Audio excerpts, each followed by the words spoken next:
موجودہ سیاسی حالات کے پیش نظر وفاقی حکومت کے لیے ایک بڑا چیلنج سامنے آ گیا۔ متحدہ قومی موومنٹ کے سربراہ خالد مقبول صدیقی نے وزارت چھوڑنے کا فیصلہ کر لیا۔ اسی حوالے سے جانتے ہیں ارکان پارلیمنٹ کی رائے۔ سیاست میں تو پیشکشیں آتی رہتی ہیں، ہوتی رہتی ہیں، اب دیکھنا یہ کہ آگے ہم نے اس کو کیسے لے کر چلنا ہے۔ یہ نقطہ آغاز ہے،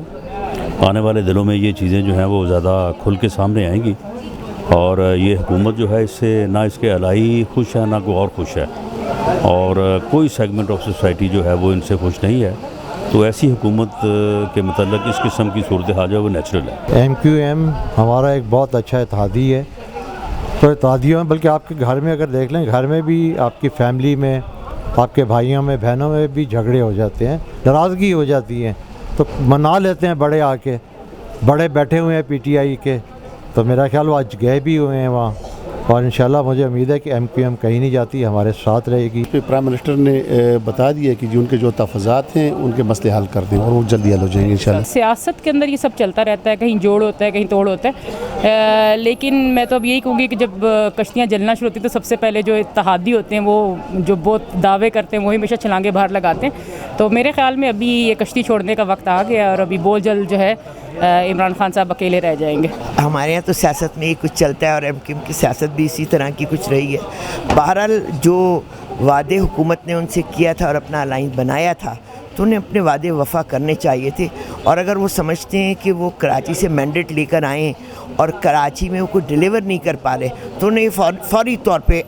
اپنے ووٹروں کا سوچنا چاہیے، کیونکہ جب الیکشنز میں جائیں گے تو آپ جواب دہ ہوں گے۔ پیپلز پارٹی کا پیشکش جو ہے کہ ہماری لیڈرشپ نے جو پیشکش کی ہے نا، وہ تو اپنے بات پہ قائم ہی رہنے والے لوگ ہیں، تو مطلب موجودہ گورنمنٹ کی طرح نہیں ہے کہ یو ٹرن لے لیں۔ پیپلز پارٹی تو اپنی جگہ پہ اسٹینڈ کر رہا ہے پیشکش پہ اپنا، لیکن یہ کہ ایم کیو ایم پہ بھی کوئی بھروسہ نہیں ہے، وہ خالی اپنا ریٹ بڑھانے کے لیے حرکتیں کر رہے ہیں۔ پولیٹیکلی جو ہے پیپل پارٹی نے جو ہے نا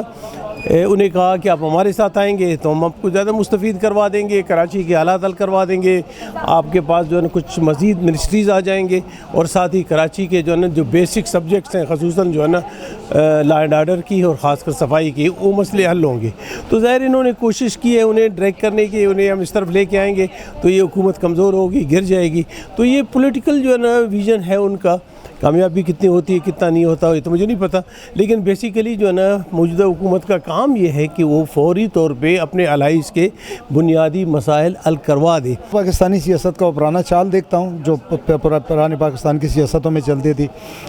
لیکن میرے خیال میں بھی پرانا چال چلا کہ انشاءاللہ واپس منوا لیں گے۔ ارکان پارلیمنٹ کا کہنا ہے کہ حکومت کو اپنے اتحادی جماعت ایم کیو ایم کے تحفظات کو سنجیدگی سے لینا چاہیے۔ کیمرہ مین عابد علی کے ساتھ Faisal Maqsood, A1 T V, parliament house, اسلام آباد۔